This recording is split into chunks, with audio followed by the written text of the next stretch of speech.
Welcome to Super Movie Brothers. Let's start the show.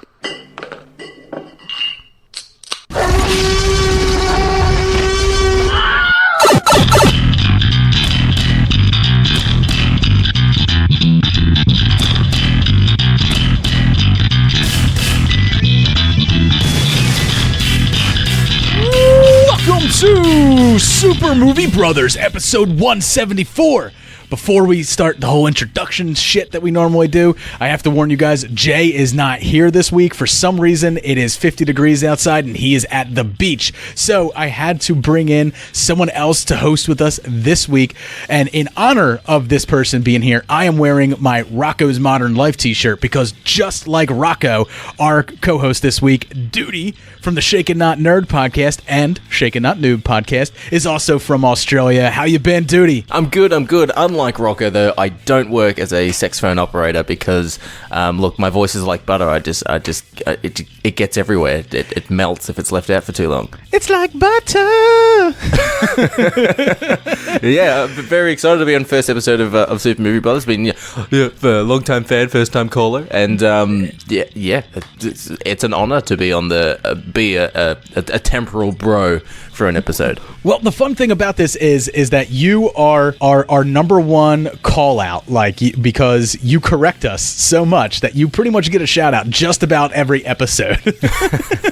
So I think your worst one was about Solo. Yeah. Well, I mean, in the last episode, because like we were saying Downtown Abbey, you were like, it's Downton Abbey. God damn it, it's Downton Abbey. Stop saying Downtown Abbey. And I was like, that's that was good. It was like, oh, I don't really watch Downtown Abbey. I'm like, it's not downtown. It's not downtown. It's downtown.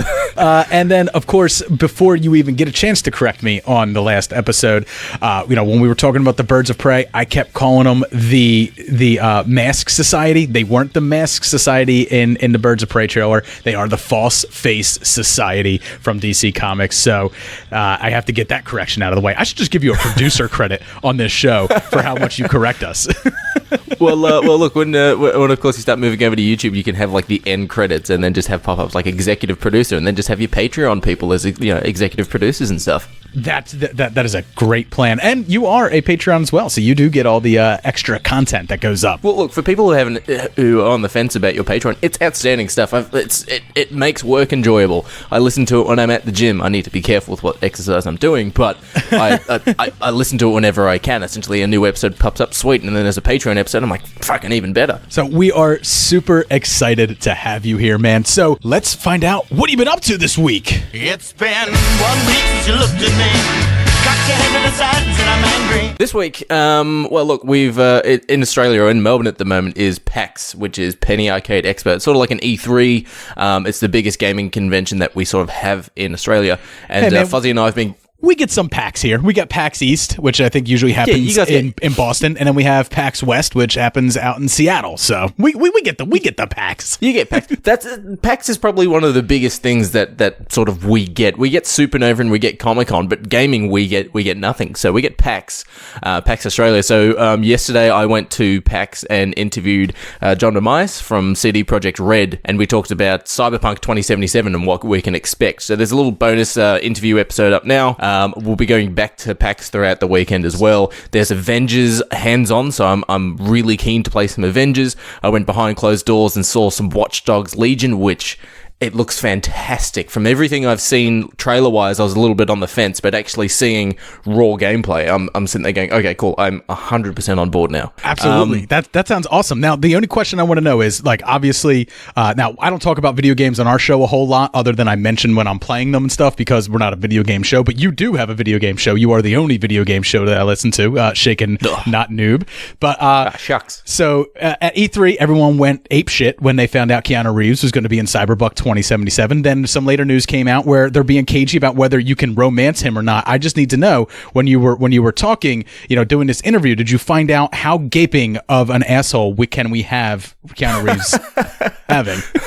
Unfortunately, I don't think our characters can have a romantic relationship with Can I take the Keanu. red pill and go down his rabbit hole? That's what I need to know. Well, there is no rabbit hole. Unfortunately, you can't take any pills with... well, look, you might be able to trip drugs with Keanu, but you can't have any romantic relationships with his character of Johnny Silverhands. But I did ask one of the important questions of course, with Witcher 3... I can screenshot and Photoshop anything over his cyberpunk character. So, well, then there we go. Look, anything could happen in your mind, Palace. There's not going to be a Gwent type of game as well. So I asked them if there'll be something like a micro game like Gwent we got for Witcher, and they're focusing hardcore on the story and the world, and not putting in a sort of a micro game into it as well, which is really interesting. Yeah, and some people might be interested. You mentioned the Avengers video game that's being developed by Crystal Dynamics. And it's very much a cinematic type game where it seems like the world they're setting up is very much adjacent to the MCU world, where it's more like believable costumes, more believable characters and stuff like that, and it's going to have a story that spans over years. They were saying like they have some big plans for this Avengers game. So you Avengers fans, there's going to be a lot coming out about that, which Dudi will be talking about it on Shaken Not Noob. Yeah, so that should be next week's episode. I haven't gotten a chance to get it yet. The line was massive. So they've got the Avengers sort of booth next to Watch Dogs. So while I was waiting to go into Watch Dogs, the line for Avengers was around the corner. And then I went, oh, there's another small line next to it. Maybe that's an express line or something. They've got you can actually play the VR Iron Man there as well. So essentially Fuzzy and I are going to be there on our Australian Sunday, and we're literally just going to play everything and anything we can. I might even go back today. There's board games and D&D set up on another side of the hall. So it's going to be a really, really big episode next week of essentially what's been going on. So yeah, awesome. Super jealous of that. Now, by the time people are hearing this episode, I believe your episode will be out within a day or two, or should be coinciding with this episode's release. Hopefully everyone goes over there and checks it out to find out what you've been playing and all your thoughts for all you gamers out there. As for what I've been up to this week, I had a little bit of a haunted weekend. I spent an entire weekend pretty much watching horror films. I'm not going to bore everybody with the horror films that I've been watching, and I can't mention some of their names because some of them are on Dudi and I's top 5 over the next 2 weeks. We're going to have 2 top 5s. This week, we are doing top 5 horror films from 2000s, which is going to span from 2000 to 2009. And then next week, with my lovely wife, Lauren, we're going to do our top 5 horror movies of the 2010s, spanning 2010 to 2019. So some of those horror movies I watched this weekend, so I can't really discuss them without spoiling my list a little bit. But I did manage to get myself out to a local Philadelphia attraction. Every year on Walnut Street, they open up a speakeasy, and it's a haunted speakeasy. And what they do is they take cocktails and they theme them to horrific things. And I had a couple great cocktails when I was there. It was a little bit more hoity-toity than I expected. You know, you're going to like a horror event, and what I'm really expecting to do is I'm expecting, the freaks, the geeks, the people's in costumes and stuff like that. And instead, I'm getting dudes with tucked in button-down Oxfords, wearing fucking penny loafers, just chilling in a corner, macking on chicks. And I'm like, not what I expected. That's not really a horror bar. It's a bit of hipstery. Yeah, it is. And I was just like, man, this is not what I was expecting. We were going to go to Penhurst Asylum, which is one of our many local haunted attractions that opens up. It's an actual asylum that was in use. It's been on a bunch of those ghost hunter shows that are all made up.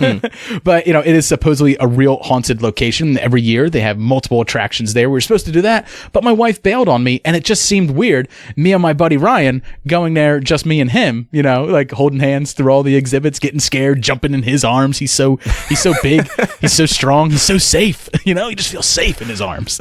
I'm just picturing that you're the Scooby-Doo of the situation, sort of just all the Shaggy just jumping up into the arms. Yeah, whoa, Scoob, a ghost. I'm not even going to attempt to try one of those, but both of our feet, they got to do the running on the carpet. You can hear your knees shake. Yeah, exactly. Come on, Ryan, you're not going to go in. Will you do it for a Scooby snack? How about 2 Scooby snacks? So that is what we were up to this week. Dude, let's head over and let's get into what are you watching? What are you watching? What are we watching? I think he's trying to watch some illegal channel. Always watching. No, go past this part. In fact, never play this again. Well, shit, what have I been watching? I've been sort of on a sitcom warpath for this year. There are so many sort of sitcoms that people are like, how have you not watched Seinfeld? How have you not watched The Office? So on and so forth. So I'm binge watching Friends because I've never seen Friends before, and I'm fucking loving it. I'm understanding so many references now that people make that I don't necessarily get. There's a moment in Friends. I'm not sure if you're at that episode yet, and for some reason, it kills me. It's a moment where they're locked out of the apartment and everyone is sitting outside, and I believe they're eating cake or pie, and Joey walks up and he goes, "Oh, what are we having? Cake?" And he reaches into his pocket. Now, he just got home from wherever he was, and he pulls out a fork. He just carries a fork with him. In case there's a moment that somebody has pie or cake. We were to understand there'd be pie and punch. There isn't any. Oh. And he can just jump right in. And for some reason, like that little detail, it's something that, like, to me, I was like, that is a character moment that makes me love Joey Tribbiani so much more. Yeah, I think the last episode I just watched was when Rachel made a trifle with meat and jam and stuff, and everyone is hating it, and Joey's just going, cream, good, jam, good, meat, good. And he just eats everyone's the entire apartment. I'm enjoying it. It's been really, really good. Of course, with Nerd, we're going to the movies, and, you know, we reviewed Joker. I went to an early screening of Gemini Man a couple of weeks ago, which was pretty cool.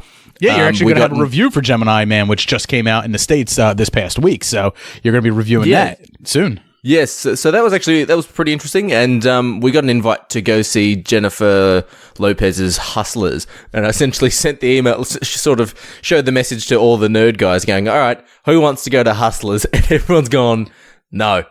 It gets good buzz, man. But we ourselves at it came out here 2 or 3 weeks ago here in the States, and we passed on it. Like we didn't go see it. That's one of those movies where it's like, oh, what's coming on HBO tonight? And it's like, oh, it's Hustlers. What do we got plans? No, we don't have plans. I guess we'll watch Hustlers. You know? yeah. It seems like one of those, I'll just wait for it to hit a streaming service or something sort of movies. Absolutely. Yeah. So my wife went to go see that last night, which was pretty cool. And I've also been sitting in, I don't know why, but it's been 2 years since I was in the States essentially 2 years ago I was in the States. So I've been binge watching Batman the Animated Series as well. Just going back and sort of sitting here with a bowl of cereal, just eating cereal and watching Batman the Animated Series like I was 7. Yeah, I absolutely love that show. That's my favorite show. When everyone asks, like, you know, TV shows that you grew up watching, like that's my number one show. Like that and The Simpsons. Like those are the two shows I grew up. I have the fondest memories of, and I still have now I have the Blu-ray box sets, but I still have my old DVD box sets of Batman the Animated Series, and I've even turned Jay onto it when I made him watch Batman Mask of the Phantasm for our old movie homework segments. So it's a great movie. Oh, it's so good. So for me, man, what I got down to watching was I was on the Netflix because there's not a whole lot for me to watch right now. Like I'm not a big TV person much anymore. You know, me and Lauren have like our sitcoms that we watch, but most of the time they're on while I'm editing. I'm not even really paying attention to them, and I can't talk about This Is Us because, you know, I don't want to cry right now. What, are you gonna cry now? Come on, cry, baby, cry for me. just not in the cry mood, you know? But I did watch 2 Netflix shows this week, 2 Netflix movies. The first one I watched was In the Tall Grass. Now, this has Patrick Wilson in it, and he has a pretty much minor role. You know, he has a supporting character role, but it's about a group of people. They pull off to the side of the road, and they go into tall grass because they hear someone calling them. And once they get in there, things are not what they seem, let me tell you. So it starts playing around with time and space, and there is an evil entity in there, but there's also like a weird artifact that's in the center of it.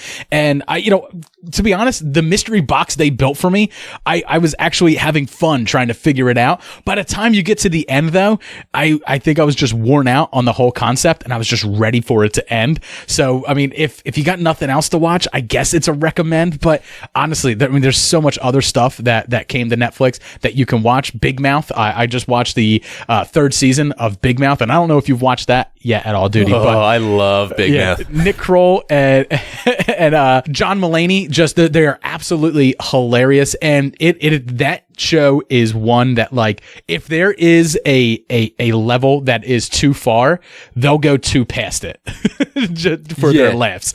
Walking penises and French accent penises, and it's insane. There is a part in the third season where they become like superheroes. They all get superpowers, and the hormone monster, John Mulaney's hormone monster, becomes Wolverine, and he has he has furry dick claws. And oh fucking hell! Nick Kroll's character, he can grow really big, and he calls himself Big Dick Boy.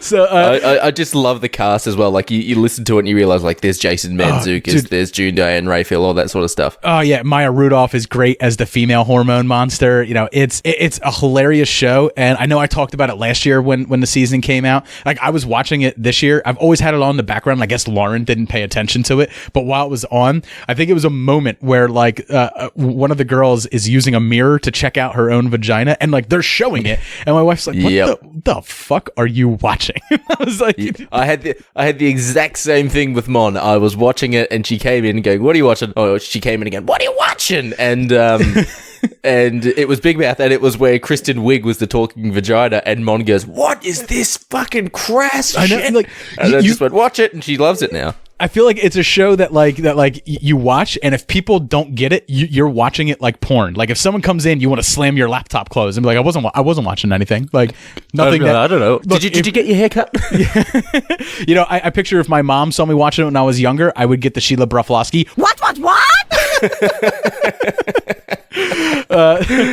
And I did watch one other movie on Netflix this week. I watched a film with Boyd Holbrook, and it takes place in Philadelphia, which, you know, my hometown. So it's called In the Shadow of the Moon, and it follows a Philadelphia detective who is hunting down a female serial killer in the 1980s, and then she returns in the 1990s, and then she returns in the early 2000s, and then she returns in contemporary time. And it's extremely, you know, I liked it a whole lot more than Into the Tall Grass. I don't like Boyd Holbrook all that much as far as like an actor goes, but I gotta say, you know, he is a drop dead sexy man, but they do a lot to hide his sexiness in this movie. But I feel like, you know, this movie was definitely one of those ones that was shopped around the Hollywood, and it just didn't get picked up by anybody. There's definitely like a Philip K. Dick type vibe to it. So if you're catching my drift and you're seeing where I'm going with, you know, with a name mentioned like Philip K. Dick, then it's that type. There's a sci-fi bend to this story. But, you know, I highly recommend it, not only because it was filmed in my hometown, which it actually wasn't. They filmed it in Toronto. Because, you know, Philadelphia is notorious that if you want to film in Philadelphia, you're going to pay taxes out the nose to do it. It's just like when a film production came to Springfield and the mayor decided to start taxing the hell out of them. So there's a living out of town tax. Yeah, apparently the only one who can make movies tax-free in Philadelphia is M. Night Shyamalan, and that's it. What a twist! So, but you know, the or Sylvester Stallone or Stallone, yeah. I mean, but that usually comes with a big studio and a big budget and everything like that can afford it. You know, nothing small potatoes like In the Shadow of the Moon. But man, it's an effective, you know, sci-fi thriller that has, you know, a good mystery to it. And even though you may figure out the mystery halfway through, I think by the time you get to its resolution, you wind up feeling pretty good about what you've just seen. So I actually recommend that everybody get out there and see that. I wanted to give In the Tall Grass a look at, but it feels like just one of those films that they shot it in 3 days and then just went, yeah, that'll do it. It might not even necessarily have that feel that, you know, that it might be a really, really good film. But just by watching the trailer of that, and after watching it Chapter 2 and loving it, I was like, okay, cool. This next Stephen King thing might be all right. And then it just felt a little weird. I think Into the Tall Grass could have, you know, I don't think there's a whole lot you can do with that story. You know, it's short. It's only like 101 minutes. So it's extremely short. It's just over 90 minutes. But I think if there was a little bit more style to it, you know, like I think that's my problem with it. Like, it's shot in this tall grass and stuff. So you have a completely bland background and your scenery rarely changes in it. So they have to do something stylistically with the camera work to really keep you in. And all they really do is they do high panning shots. Like, like every now and then, and it's like I feel like if somebody like Sam Raimi had directed this with the tight pull-ins and stuff like that, and the camera movement like chasing you and everything, I think Campbell and Bruce Campbell in the Patrick Wilson role. You know what? I think I could remake this film, and as long as we get at Groovy Bruce to do it, yeah. then it's worth your time. It would be like the follow up to Bubba Hotep that we never got. Yeah, no, I never even saw Bubba Hotep, so I have no comment on that one. Oh my god, you got to see Bubba Hotep. He plays an aging Elvis in a retirement home, and his best friend is JFK, but JFK has been put into a black man's body. The fuck?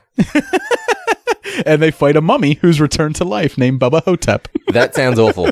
I'm telling you right now, that sounds worse than Mortal Kombat Annihilation. That sounds awful. Hey man, the synopsis may not be all that it seems, okay? I'm just saying, give it a watch. It might be worth your time. especially if you like Groovy Bruce. Jesus. All right, man. That's it for what we've been watching this week. Let's head over and let's get into some news.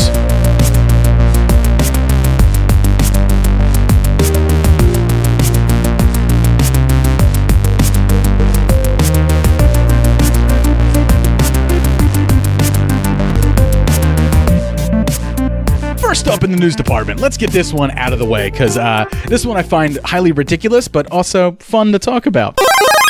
Jared Leto is a little bit butthurt over the Joker film. He's not butthurt over its success or Joaquin Phoenix's performance in any way. What he is upset about is that DC and Warner Brothers did a solo Joker film and just kind of left him in the dust without so much as a courtesy call to him.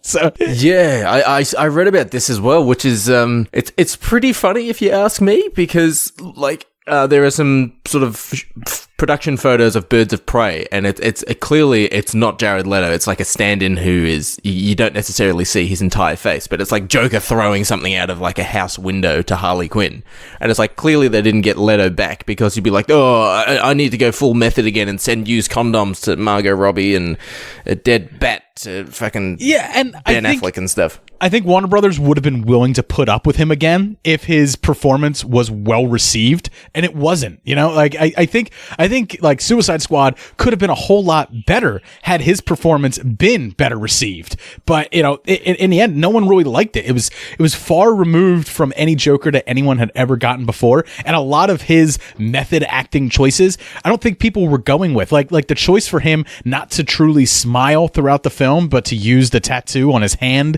as like his rictus grin. I was, that's the type of stuff that I wasn't going with. I wasn't crazy about the tattoos. Now the way he acted and stuff, that was fine. But I think his unpredictability about his acting. Sort of absolutely. Some of the scenes you see him and you don't know. That's what I will say, that sort of, without going back to anything to spoil the new Joker film, is that Leto had that unpredictability on screen where I felt unease, where I didn't necessarily didn't feel uneasy with Heath Ledger or with Phoenix. Well, you don't feel uneasy with Joaquin Phoenix because you're just completely immersed into whatever he is going on in his head, and you're taking you're taking that ride with him. And by the time you're halfway through the movie, almost nothing can shock you at that point. And by the time you get to the third act, I said it in my review, I audibly laughed at some of the stuff that was going on in the third act, where I was like, oh shit, like I am not a sane person. The FBI agents in the cinema are starting to look at you. But I mean, let's be honest. If Warner Brothers gave Jared Leto a call and said like, hey, would you like to do your own Joker solo movie and stuff like that? He would be like, no, I'm too busy with my weird 30 Seconds to Mars, sex cult that I got going on, which is like apparently like a real thing. And if you think I'm kidding, go to Google and type in Jared Leto sex cult, and you'll see a bunch of pictures of him dressed in white with people following him dressed in white. One's where he's like walking on a wall. He's got this long hair, long beard, and he very much looks like a 70s cult leader. There's even a part where he's sitting in a chair with his legs crossed, and everyone else is sitting pretzel. Like when you're in kindergarten, you sit down on the ground, you sit pretzel, or in America, Indian style. And he's like addressing like this group of people. What the fuck? I'm serious. Look into it. There's a thing out there about that. I'm also curious as well when it comes to Suicide Squad, was his interpretation or what was Leto's version of the Joker dictated by Warner Brothers and the studio, or was that sort of, we want you to play the Joker, and Jared Leto goes, hold my beer? That's what I want to know. Whether he's like, I have a cool idea, or was it Warner Brothers going, we want a hipster, edgy style? I think I blame it both on the stylistic choices of David Ayers for that film that allowed for his portrayal to exist. You know, Ooh, yep. He very stylistically wanted there to be, you know, this bright, colorful, you know, atmosphere to it.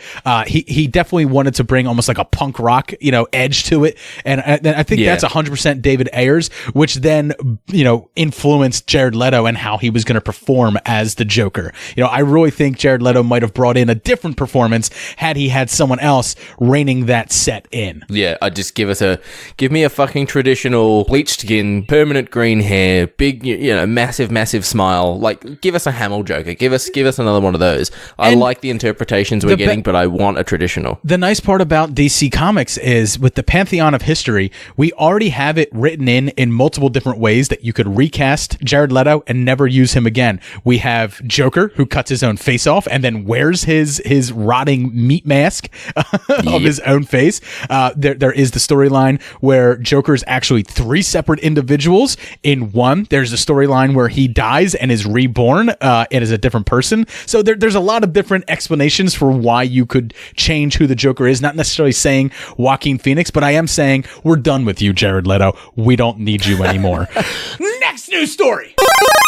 All right, this one is one that's close to my heart because I am a big fan of this guy, and at some, next week I will be going and seeing Jay and Silent Bob reboot, and I'm kind of excited for it. So, reportedly, Kevin Smith's plot for Clerks 3 it was inspired by his heart attack. So previously, he was writing a script for Clerks 3, but he had dropped out because Jeff Anderson, who plays Randall, wasn't interested in it. You know, it was actually a tough sell to get Randall to come back for Clerks 2, and he wasn't going with what was in the script for Clerks 3, so that wound up getting put on the back burner, and a slew of other projects were greenlight with Kevin Smith, and then the one that wound up sticking is the one that we will get next week here in the States, Jay and Silent Bob reboot. It's coming out on a Tuesday, very small, limited release. Me and Lauren got lucky enough to get tickets to it because they sold out quick in this area with him, being from the area and really close by to us. Now it seems like Clerks 3, the script that he has written, has gotten everybody excited again, and Jeff Anderson, who wanted nothing to do with it, is now back on board, and they have reconciled, and it looks like that they'll be coming back. Now I'm not sure what they mean by his heart attack has inspired the story for Clerks 3. I'm not sure whether that means Dante or Randall will be dealing with any type of life-threatening moment themselves, or whether it is just the idea of the acceptance that they are getting older yet again, and exploring where that takes them. Well, that's the thing as well. Like, I'm curious. The actor who plays the character of Randall, what the fuck has he done outside of Clerks and appearing in like Mallrats and stuff like that in the background? I mean, not a whole lot, really, to be honest with you. He has done some indie films here and there. I know he starred in one with the guy who played Elias in Clerks 2. And I forget what it was, but it was like one of those One Crazy Night type movies. And I believe he was in another film with Jason Mewes, but he has done some smaller, and when I say indie flicks, I mean like indie flicks that are so underground that Jason has never even seen them. Like Jay's never even heard of them. Jay's seen some fucked up things, man. Yeah, he doesn't do a whole lot, but I believe he's one of those guys that has a career outside of his films. I'm looking forward to both Jay and Silent Bob reboot, only because I want to see what Kevin Smith brings with hindsight now that we are 18 years removed from Jay and Silent Bob Strike Back, which to me is one of his worst films. Fucking great. I loved it. I thought it was great. I think it's one of. I think it tried too hard to be more like the comedies that were coming out at the time, and were being less of Kevin Smith comedies, or being less of a Kevin Smith film, and being more like the comedies of the time, like Anchorman and stuff like that, and Austin Powers. It was a little bit like that. Yeah. There were some things that, like, even rewatching that film now, I still lose my shit over it. I think Kevin Smith has a better understanding of who he is now and the type of filmmaker he is and the films that he wants to make. So I'm thinking Jay and Silent Bob reboot is going to bring something that me as a huge Skewniverse fan will enjoy. Next news story. All right, Dudi, this is one that I am actually really interested to hear your opinion on. So, Yes. Yahya Abdul-Mateen II, he played Black Manta in Aquaman, one of your favorite films of 2018, am I right? That is probably my film of 2018. I fucking loved that movie.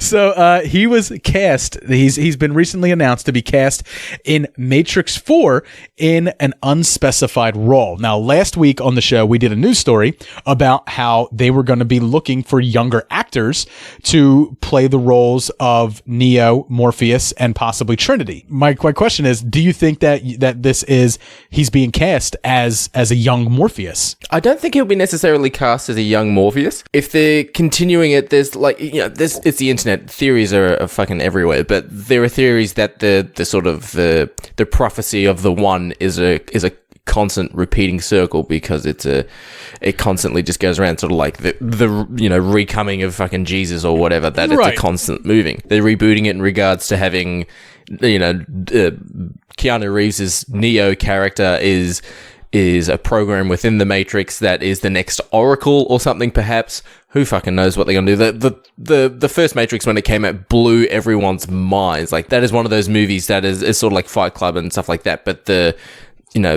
premise of it is just how someone thought of that.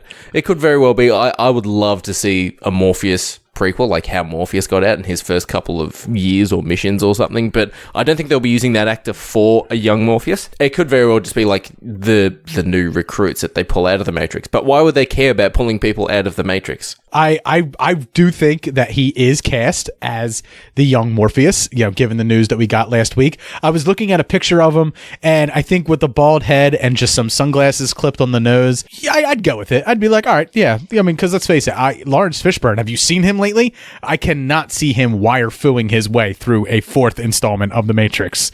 I think they would have to use every rig and pulley that Hollywood could muster up to get him. A wire pulling team is ready. Next news story. This is our final news story, Dudi. I've never been a big fan of this series. I know my brother was a big fan of the toys back in the day, but the Masters of the Universe film, the reboot that was in discussion about a year ago that me and Jay reported on, it may be coming to Netflix. Now, this is a Sony Pictures film, and it looks like that Sony is now shopping Masters of the Universe to Netflix. Now, interesting enough, to tie it into our Kevin Smith thing, Kevin Smith and Mark Bernardin, who do the Fat Man on Batman podcast. Fat Man Beyond now. Fat Man Beyond, yes.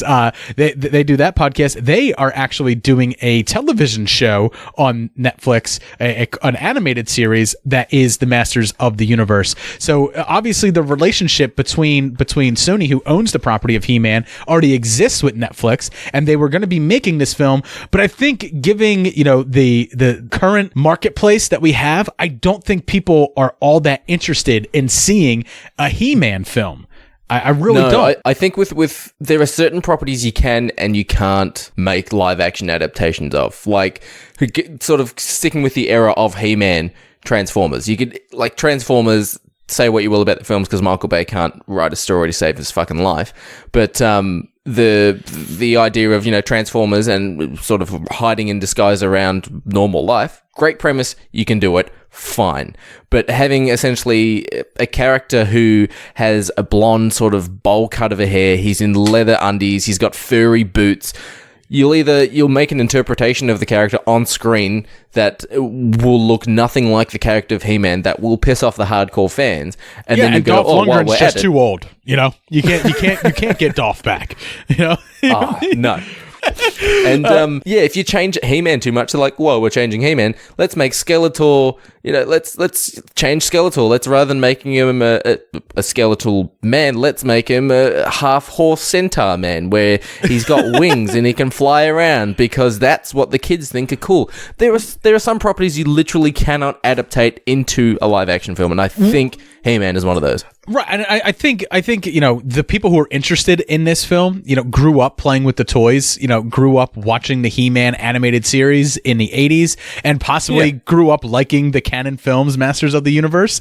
I do like the Canon Films Masters of the Universe. I don't think it's a great film. I understand that it's garbage. I understand that it's trash, and it's the cheese factor about it that makes me like it. So if you try to do a real take on it now, I'm going to laugh at your real take, but I'm going to be laughing at it. I'm not going to be laughing with it. You know what I mean? So I think Netflix is a nice place for it to go, because the people who want to check that out are going to check it out. The people who don't want to check it out are just going to scroll past it. I think I'm going to face the music here, or at least Netflix should face the music. I'm probably going to ignore much of their news and what's coming out come November 12th when Disney Plus launches, because I'm going to be getting I'm going to be getting a whole slew of new Star Wars cartoons, Marvel live action shows, Star Wars live action shows. Yeah, just I'll get to the He-Man shit when I get to the He-Man shit. When I've watched Mandalorian 4 times and picked all the references, then I'll watch He-Man. Yes, absolutely. So that's going to do it for our news this week. Dudi, let's head over, because you and I got 2 5-minute-ish reviews that we got to do. You got one for double Will Smith in Gemini Man, and I have one for Breaking Bad's El Camino.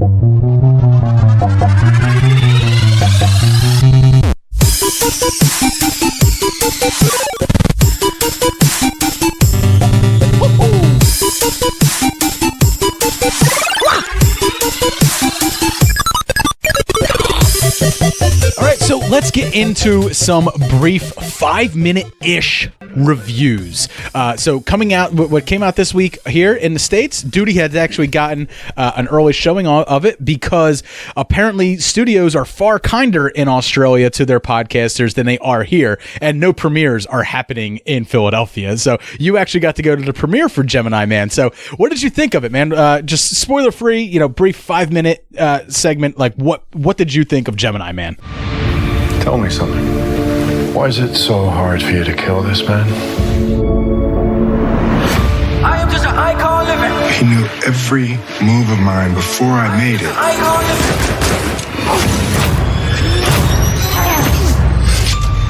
Who is he? I think I know why he's as good as you. He is you. 25 years ago, they made you from me. You made a person out of another person. Then you sent me to kill him. He knows what we created. He has to die. And of all the people in the world to come after me, why would he send you? You had your time. It's my time now. Yeah, so of course, spoiler-free, Gemini Man is essentially sort of it's an action movie, but it's a more safer-esque version of John Wick. Now, no, it's not John Wick in regards to he's an assassin, something happens to a puppy and, he goes after it. But Will Smith's character is essentially a hitman assassin. He's like one of the greatest snipers in the world. And at the start of the film, you see him... Oh, he's never played that. Oh, no, never. And at the start of the film, you see him sort of take out one of his contracts, and you see the level of skill that his character has in the film. Now, did he creepily smell his gun afterwards, like he did in Suicide Squad? No, but he licks his finger to pull the trigger, which I found was weird. Yeah, that is weird. He's got a scope, and he licks his finger. I'm like, okay, he's going to check for air, and then he puts his finger around the trigger. Yeah. I'm like, the fuck are you doing? Or like, I've seen people, if they don't have a scope, they'll wet the tip of the barrel so that it can pick up the light and give you like a focus point of the light and stuff like that. I've never seen anyone like lick their fingers so that their finger slides off of the trigger in any way. I don't know what that adds to the kill. Yeah, it was. I found that weird. Essentially, it's his last contract. He's going to retire. He's had enough. essentially him being a sniper, he's seen some pretty fucked up shit. And he learns of something that he shouldn't have learned, that essentially the contract he just took out has a connection to some bigger sort of going on within the US government, if you will. And essentially the US government find out that Will Smith's character of Henry Brogan, which I kept calling him Henry Bogan, knows essentially some very classified information that he shouldn't know. And the government is so scared that Will Smith is going to come after them, they send an assassin after him, and it turns out that it is a clone of Will Smith. So the entire U.S. government, with all the resources at their disposal, are afraid of one man. Yeah, they essentially tried to make him a little bit like a John Wick, like, oh, you don't know, when he wants something, he'll get something. Baba I'm like, Yaga. okay, cool. You're setting him up like John Wick. Some of the action scenes are fucking awesome. They're more toned down than a John Wick film. He's not killing someone with a fucking book or a pencil, but it's one of it's got action scenes where you're going, fuck, that was pretty cool. Well, it's Ang Lee, and he is the guy that kind of like brought wire fu and to America and stuff like that. Like he brought that type of action to the States. So yeah. So the whole film sort of premise is Will Smith is being chased by the clone version of himself, who is, of course, he's younger, he's faster, he's a little bit more disciplined and stuff like that, because the clone would you say he's a little bit more jazzy? Huh? Is he a little bit more fresh? No, he's more fresh. Yeah, I will say he's more fresh. You see the inside of his room, and it is literally the inside of his room from Fresh Prince of Bel-Air. Like, there's like motorcycle posters, and there's fucking Lego, and I'm like, the dude's supposed to be 24. Yeah, look, I have a room like that now. But it's an interesting film. It's got, of course, Mary Elizabeth Winstead, who's really, really good in it. I actually quite enjoyed her, who's going to be in Birds of Prey. And she's the character I'm most looking forward to in Birds of Prey, because I love the Huntress character. So, and they haven't done a great live action adaptation of her, given what they've done with her in the Arrowverse and stuff like that. So I'm looking forward to Mary Elizabeth Winstead. I like the Huntress. I like the idea of her. So, and I like Mary Elizabeth Winstead. So honestly, like, Will Smith probably wouldn't get me to the theater to see this movie, but Mary Elizabeth Winstead might, especially if I picture her as Ramona Flowers while I'm watching it. But essentially, of course, having two Will Smiths on the screen, what they did for the film was they used the Civil War de-aging technology, as well as CG rendering a full copy of Will Smith. Now, this works both as a negative and a positive for the film, because when it is just the young version of Will Smith on screen, they're just using the technology that we sort of saw in Captain Marvel, and we've seen in a lot of the Marvel films where they just de-age the actor. Will Smith is just wearing the clothes of the younger version of himself, and then just de-age him. So that worked. But when there is the original sort of the real Will Smith and the clone, they suddenly you're noticing the uncanny valley inside of the younger Will Smith. It's one of those memes you see that the longer it looks, the worse it gets. Right. And you realize, I'm like, okay, cool. When you first sort of see him, and they've got some really, really cool action scenes, it is like a high-res cinematic cutscene from a video game. Like, you can tell it's CG, but it looks really good. Right. It's like when you and I saw Grand Moff Tarkin for the first time. We're like, oh, that's Grand Moff Tarkin. I think comparing the two looks a lot like him, but comparing the two, Grand Moff Tarkin is Xbox/PlayStation 4/high-end PC graphics. Yeah, and Will Smith is PlayStation 2. To me, Grand Moff Tarkin in Rogue One looked like Dobby the Elf a little bit. Like when you focus in on the mouth and the nose, and I was like, oh, Dobby has friends. But Will Smith's sort of clone looks completely different to Tarkin. Tarkin looks outstanding compared to it. But it was sort of, as the film progresses, of course, there's more action scenes. The action scenes are pretty fucking cool. There's one of them where before Will Smith knows that he's being chased by his clone, he can see him in sort of a mirror, and he goes, if you keep following me, I'm sorry, I'm going to have to kill you. And how long is it into the film before they obviously team up? It's actually probably I don't think that's spoilers. I think if you have a protagonist playing two roles, you know they're going to team up. Do they have Martha was my mother's name? Why did you say that name?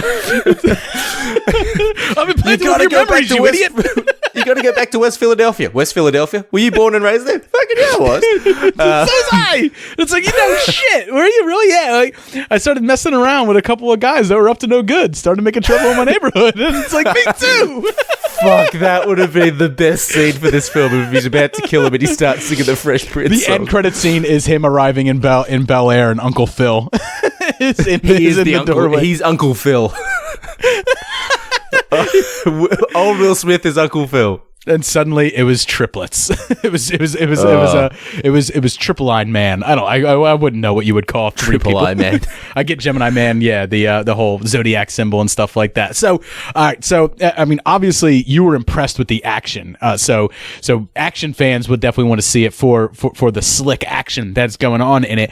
But like, how was the story? Like, to me, like, this film, just watching the marketing and stuff like that for it, I was just like, definitely this is a home video release for me, buddy. I'm just gonna wait till it's on that streaming service. Look, to be honest, when I was watching it in the cinema, I was actually quite enjoying it. When I walked out of it, I was like, yeah, actually, you know what? I had a bit of fun with this. I'm gonna recommend it. It's fun. I liked it. But then not sort a whole of, it's lot one of out those right now. So if anyone wants to go to the theaters to see it, if you're a person that has to go to the theaters once a week, or you're that type, if you're Jay and you're an AMC A-list member, then Gemini Man's the movie you're seeing this week. Yeah, it's got a bit of fun. The story does, of course, it's a story that was supposed to be done, I think, around the 80s or 90s. It was supposed to have fucking Harrison Ford and shit like that attached to it. So you can clearly tell they haven't really adapted the story that well, because there's nothing in the film besides the cloning. You mean I could have gotten Indiana Jones Harrison Ford, and I could have gotten Get Off My Plane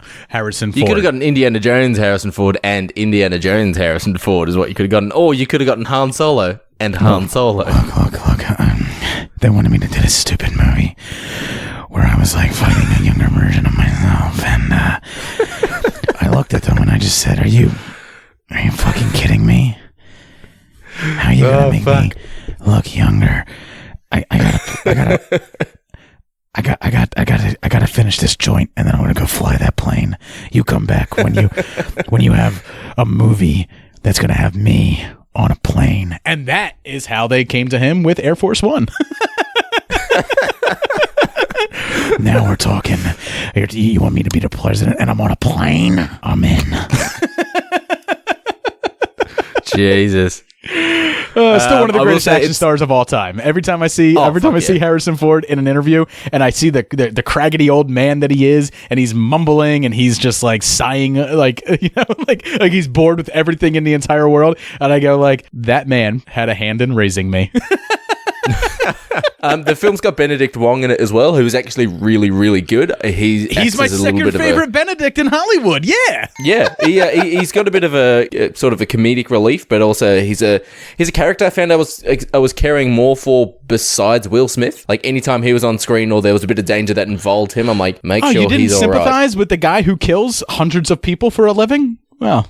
No, not really. Right, the villain in the film is pretty good as well, so he's okay. But yeah, look, I had fun with it. If I'd normally give things out of 10, so when I walked out of the film, I gave it a 7.5. But look, there are holes with it. I think just sit down and enjoy it. 7.5. That is a solid B by our grading scale. So, all right, perfect, man. Look, Gemini Man, I'm not going to rush to the theaters to see it. However, you talking about the action does make me at least interested in it, where like I probably would have given it a pass even on home video for a while until I had literally nothing else to watch, and okay, yeah, I'll watch that. But your enjoyment of it, at least with the action, makes me want to check it out. So I have a 5-minute-ish review for El Camino. I have no idea where he is. Don't know where he's headed either. North, south, west, east, Mexico, the moon. I don't have a clue. But yo, even if I did, who wouldn't tell you? Because I've been watching the news, same as everybody else. I seen that little cage of his they kept him in. I heard about what all they did to him to make sure he kept cooking. So sorry. I don't know what to tell you. No way I'm helping you people put Jesse Pinkman back inside a cage. Now, El Camino obviously is the follow-up film to Breaking Bad. And, I originally thought that this film was going to kind of like catch us up on where Jesse Pinkman's been since the end of the series. But, it's not spoilers to let you know that this picks up minutes after the finale of Breaking Bad. And at first, I was like, I don't know how. All right. I mean, I'm not sure like what story you're trying to tell me, because I thought like we were going to like catch up with Jesse. I thought we were going to be far removed from Breaking Bad, but it bringing it in that close to Breaking Bad, made me realize that like this is Walter White had his series finale, right? Like the way Breaking Bad ended, that was the end of Walter White's story. But El Camino is very much just bookending the series with Jesse's story. And it's something that I always felt like I didn't get enough of when the series ended. I remember asking myself like, well, what about Jesse? And, we knew that he had this conversation with Mike, and Mike talked about Alaska being the great last frontier of America, and anyone can remake themselves there and stuff like that. He had that conversation with Mike in the series. So, that's where we all assumed Jesse was going. He was going off to Alaska, and we were not wrong to assume that. But what this story is Jesse running from the police because he's a wanted man, and finding his way to making the means to getting himself out of the situation that he's in, while also reliving the traumas that have occurred to him throughout. And if you're not like a huge fan of Breaking Bad, or it's been a while since you have seen Breaking Bad, I think you need to go back and at least watch the last season of Breaking Bad again before watching this, because you really are thrust right back into the story. Now on Netflix, they do a nice handy little catching you up on major story points before you watch it. It's about 2 minutes, but you might need a little bit more of a deeper dive to get back into the head of Jesse Pinkman before diving into this film, because I didn't go back and rewatch anything before this, and it felt like I was spinning my tires a little bit in the beginning. Even with the Netflix recap, I was still trying to like catch my bearings. Like, all right, so yeah, that's right. Yeah, that happened. And then this happened. And they're doing little things to remind you throughout the film. But every time they remind me of something that happened in the show previously, it's taking me a little bit out of Jesse's current story. And they use flashbacks to sometimes great effect. And other times it just felt like they needed filler and they were stalling it. And they were also just trying to add in a cameo. I won't tell you who cameos in this at all, but because it'll be spoilers for some of the people that cameo in it. Some of the cameos are fantastic. Some of the other ones are, they leave you a little wanting. However, this, I gotta say, I think this might be Aaron Paul's best performance ever. I mean, and that is taking into account everything that he did in Breaking Bad prior to this. Oh, wow. Okay. Yeah. Aaron Paul is absolutely phenomenal in this. There is a confidence to him, but there's also this very much post-traumatic stress weakness to him. And there's times where like you wonder, is he going to lose it and break down into a puddle of tears? Or is he going to snap and become like a Heisenberg? And they play with this duality throughout the film of Jesse Pinkman staying true to who he is, and Jesse Pinkman becoming who he needs to be to get out of this situation. But if he goes too far, then he's going to turn into Walter. And that's the one thing you can imagine, given the way they ended with him and Walter White, with Walter White betraying him and having him locked up and stuff like that. It's an interesting dynamic that they play with them. There's also some fantastic scenes where he is very close to being captured, and your heart really goes into your throat a little bit with the tension that Vince Gilligan built in those scenes.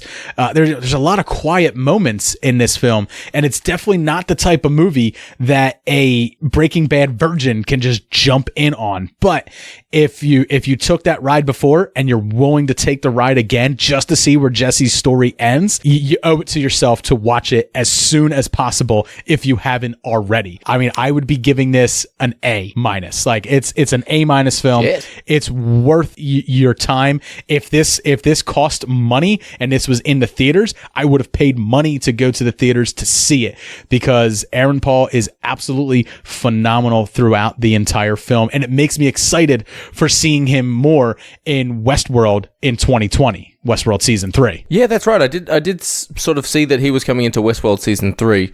From that trailer, it looks like someone gets out of the world or some fucking thing. I don't know. I've never seen Westworld, but it looks like this is sort of worked off as a nice, satisfying conclusion. I don't want to necessarily ask things that spoil the film because I love Breaking Bad. I want to go watch El Camino. Are there characters that, like, do we find out necessarily what happens to Walt Jr., or are there things like we can't get a hold of Saul Goodman, or are there little things that sort of reference other characters? I won't say that because it'll be spoilers, but I will tell you that two of my favorite characters, Skinny Pete and Badger, are back. I did see them in the trailer, yeah.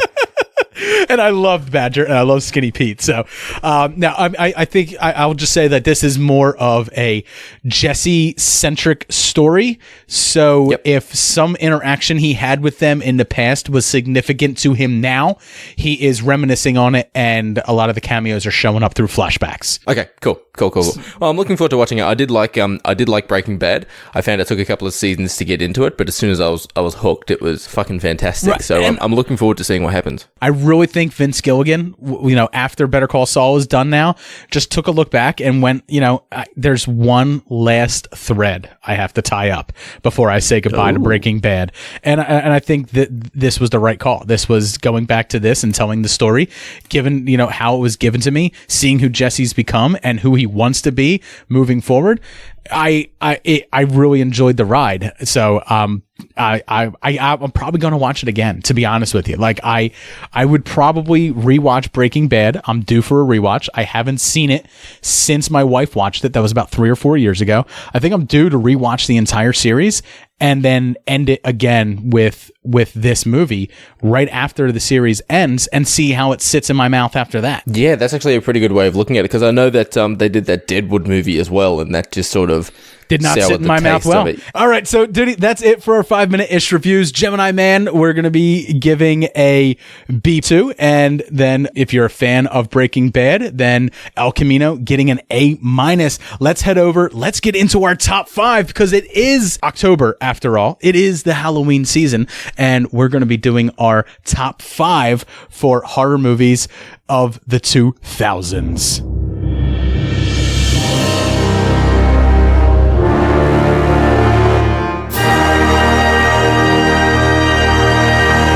Welcome back to our top 5. We're going to be doing a top 5 horror films of the 2000s. That's going to be the years from 2000 to 2009. Now, one of the things I know about Dudi, given that I listen to his show, he listens to my show, and we do a fair bit of talking on the side, you have some different movie tastes than I have. So, some of the films that you really like, I'm not so hot on, Aquaman being one of them. Yeah, I know you loved it. Aquaman's a fucking great film.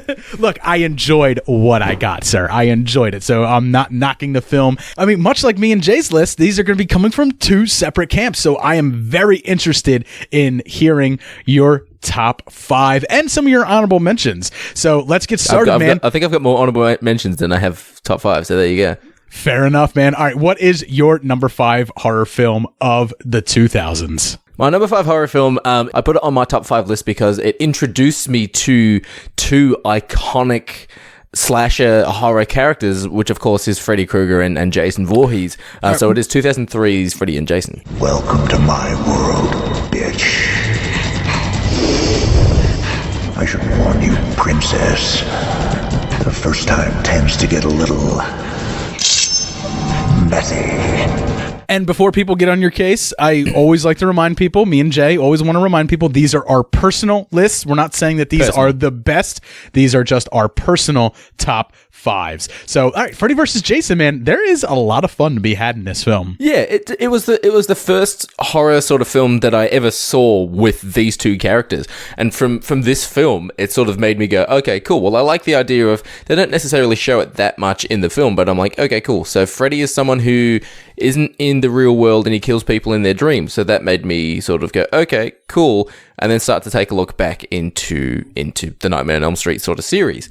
And then, of course, same thing with Jason. I'm like, okay, he's a walking behemoth. He wears a hockey mask. He's got a machete. He sort of can't be killed, but what makes him different to Michael Myers and all that sort of stuff. So I found this sort of film introduced me to slasher films in regards to going, okay, cool. The film wasn't necessarily that great. Some of the kills were pretty cool, but let's go back and let's take a look at, what makes them these iconic characters of slasher and pop culture. So putting you on the spot, what is your favorite Nightmare on Elm Street film? Which one? Which is your favorite? Ooh. Because I know mine. It's Dream Warriors. Look, that one is pretty fun. I will say it's probably a toss-up between number 1 and number 3. Number 1, of course, introduced the character. Number 3, of course, sort of made him that comedic sort of funny character. I will say the first, it's an awful, I cannot stand this anymore, awful film, but the remake was the first movie I took my wife to when we were dating. And so that it's not a great film. I do like Jackie Earl's portrayal of Freddy, and it's one of those films I'm like, yeah, it's not great, but it's also the first horror film Mon watched. When at the start of the film, when they turn into onto Elm Street, they go, oh, do they actually live on Elm Street? And I'm like, yeah, what do you think this movie's about? And then she realized that it's a horror slasher film, and Freddy is, he's one of my favorite slasher character or horror characters. Favorite scene in Freddy vs. Jason is when the two guys are leaving the cornfield bonfire party and stuff like that, and they come across Jason. Absolutely. Why don't you find a pig to fuck? He just cracks his neck instantly without even sort of, oh fuck. More interesting than that, though, I think I would have preferred the sequel to Freddy vs. Jason, with the proposed sequel, which was Freddy vs. Jason versus Ash, bringing in a character from a film series. And they made that into a comic book as well. They did, yeah. Boom Studios, I believe it was, did that into a comic book, or IDW, whichever one. There was also supposed to be at the end of the credits of this film, it was supposed to be Freddy and Jason trying to fight each other in hell, and apparently they sort of teed everything up and they just didn't do it or whatever due to rights issues. But it's supposed to be just as they're about to clash with each other, hooks come out and they grab them and pull each other back, and it's Pinhead saying what seems to be the problem here, and it stops. See, I would have preferred Freddy getting his hands on the Necronomicon at some point, and with the Necronomicon you can control demons, control the dead, so therefore he would actually be able to control Jason and have he does him already do sort of control Jason though in the film at the start, psychologically, by going into his dreams and making him relive his mother, which, jeez. All right, my number 5, man. This is one that comes from your neck of the woods, man. This is an Australian horror film, man. Yeah, this is The Loved Ones, which came out in 2009. You've got to push harder. 2 hands. Cradle it into the body. Wait.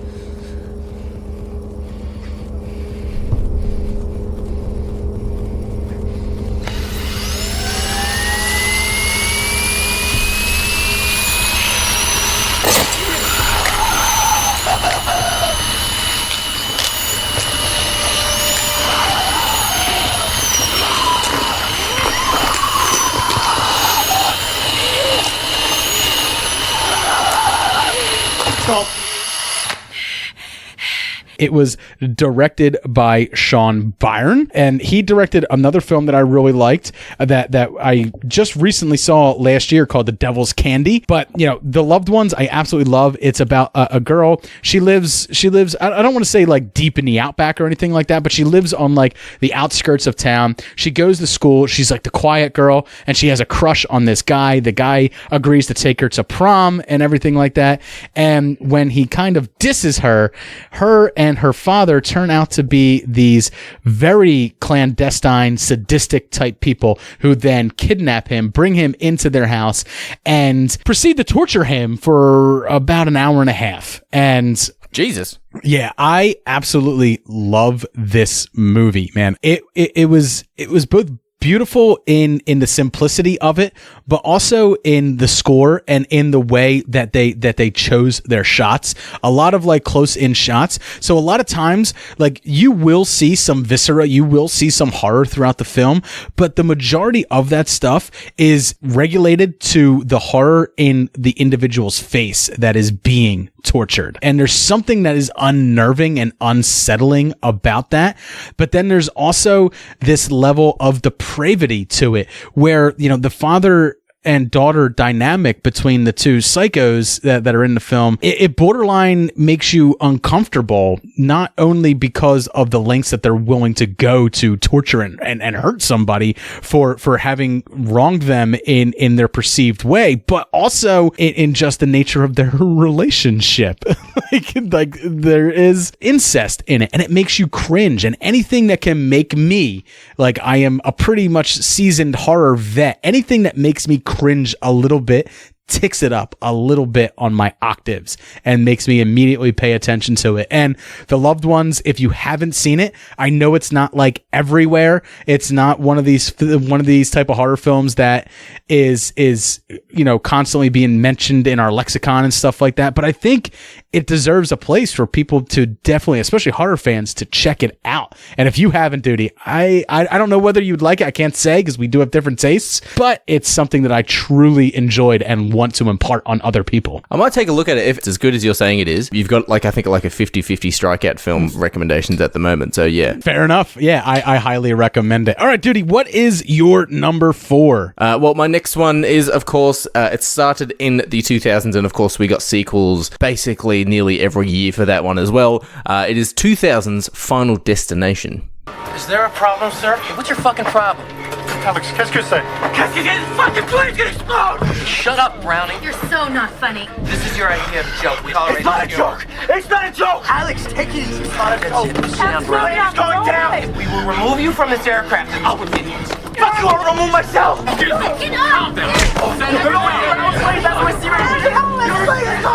Everybody in the aisle, up the plane. Just stay where you are. Just sit tight. Listen to me, this fucking plane.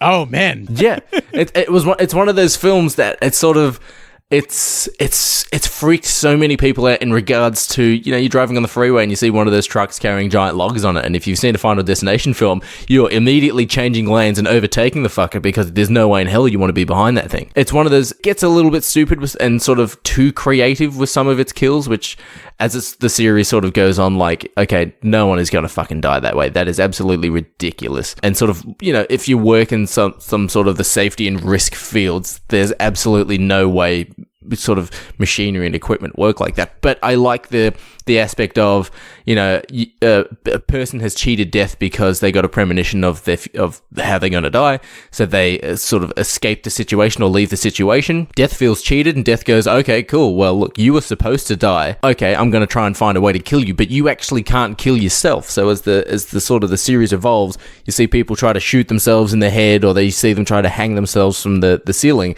and Death goes, nah, you're not going out on your terms, you're going out on my terms. Yeah, and it gets really, really creative with how it kills some people. I've always liked that aspect of the movie, where just the creativeness of the kills, and of course, like, as the formula of sequels goes, they have to ramp it up every single time. I don't remember which Final Destination it was, but there's one with a gymnast and she's on like a balance beam and stuff like that. And I believe that's I think the most recent one, The Final Destination. Yeah, I think it's just a fun level of like the way they had to like ramp this up. It's a wonderful concept, and the first movie is. It's a good bit of fun, but by the time you get to the sequels, you're only watching it just to see how far they could go. like I remember the one with the race cars, like when the race cars, I sound like a little kid, like with the race cars. And the cars crash, and like I remember just seeing that woman get hit by like the spinning tire at 200 miles an hour, and her whole body explodes. I remember watching that and just going, "Oh God, give me more." The movies, like, as they sort of progress, as they get to like the third and the fourth. I think the third one's actually got Mary Elizabeth Winstead as the main character in the film. Yes, They build up a heap of suspense, and then like, oh no, they don't get killed there, and then like immediately, 5 seconds later they get killed in a different fashion you never saw coming. Yeah, one of her early roles. I definitely I know recently I did fall down a Final Destination like little bit of a rabbit hole where I remembered seeing the first one and I remembered seeing the second one, but I hadn't seen much after that. And I think it was Netflix that had all of them streaming on it at one point. So I was like, you know what? Yeah, this is a nice shut my brain off type of fun.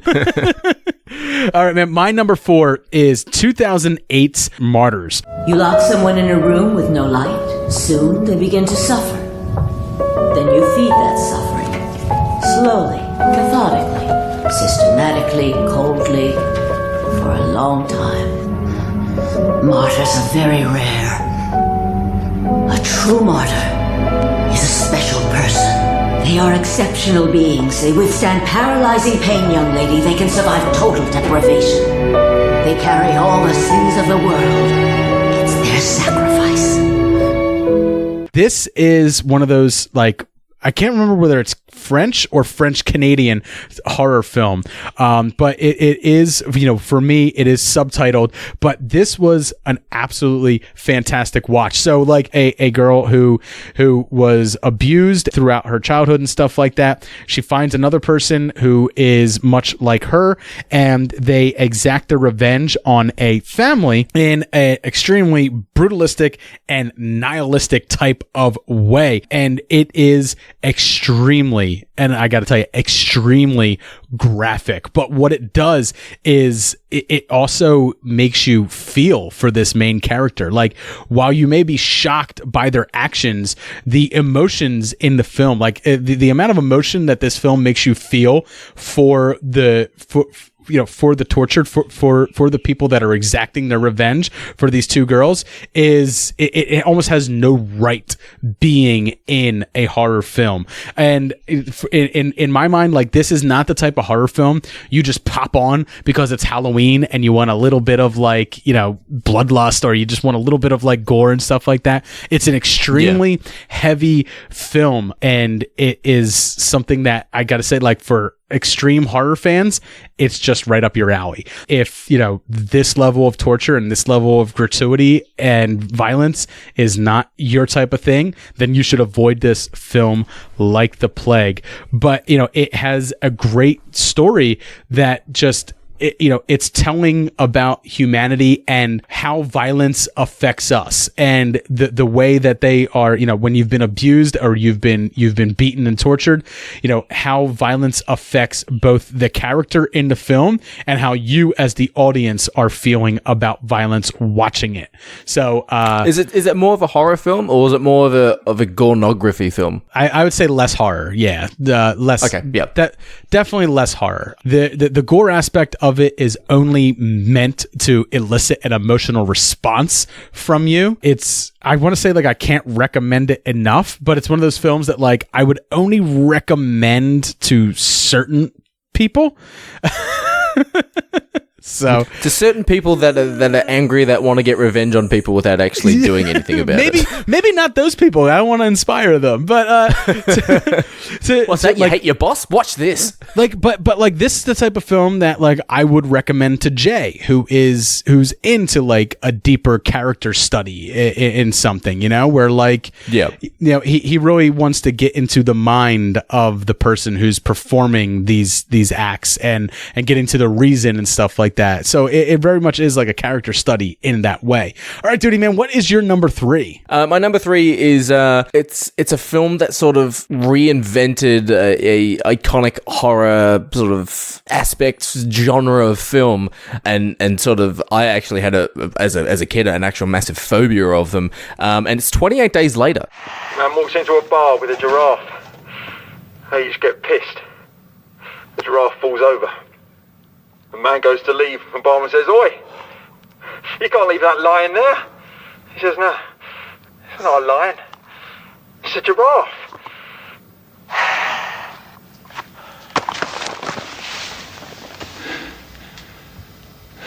It's completely humorless.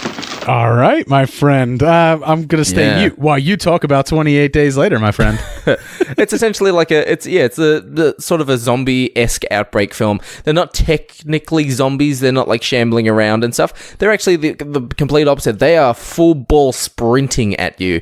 And if instead of them biting you, if one drop of their blood somehow gets within your system, you'll basically instantly turn into sort of these crazed zombie-esque like characters rather than them having to bite. I always saw it as like a infection film, right? Like, like in the same way that Contagion or something would be like an infection film, you know, like your fear is not so much of the creatures themselves, but of the infectious nature of them and stuff like that. And also, they're not dead; they don't consume, so therefore they're not zombies in the classical sense. Yeah. So the big thing about it is, they're full on sprinting at you, and they don't get tired, which sort of, for me, when I was a kid, I would sort of have a setting on my TV as a kid to sort of remotely turn off after, half an hour or whatever. So I'd put it on like a news channel. So like anytime they'd be like zombie outbreak, I was awake. I was freaked out as a kid of zombies. So like every night I'd put the news on and I'd set it to like turn off in an hour and then fall asleep watching the news. But it was one of those films that, like, shit, if there are, like, sprinting zombies, even if you look at things like Zombieland and stuff like that, where there are even moderately running zombies, I'm like, I actually might be fucked. 2 years later, there was the Snyder remake of Dawn of the Dead. And I remember watching it with my friend Kenny, and me and him were watching it, and he's like, so how would you survive a zombie apocalypse? And I was like, well, wait, we both had the same rule. Like, are they fast moving or slow moving? And if the answer was fast moving, it goes, oh, big wide open field. And I'm just sitting there until my time comes. Just sitting in the middle of a football field going, I'm waiting. I've got a barbecue going. The smell of bacon is just going to get them. Just waiting, because I am not surviving the end of this. But they're slow moving. I got plans. 100% agree with that. If it was sprinting zombies, we're fucked. Absolutely. Fuck that. I could see like 28 Days Later causing like a little bit of a phobia. Now, did your phobia existed before 28 Days Later, or 28 Days Later was the catalyst for your phobia? Before. There's a film in my honorable mentions that caused it, and it fucking ruined me. All right, my number 3 is another type of infection film, you could say, or a zombie type film. It is Record.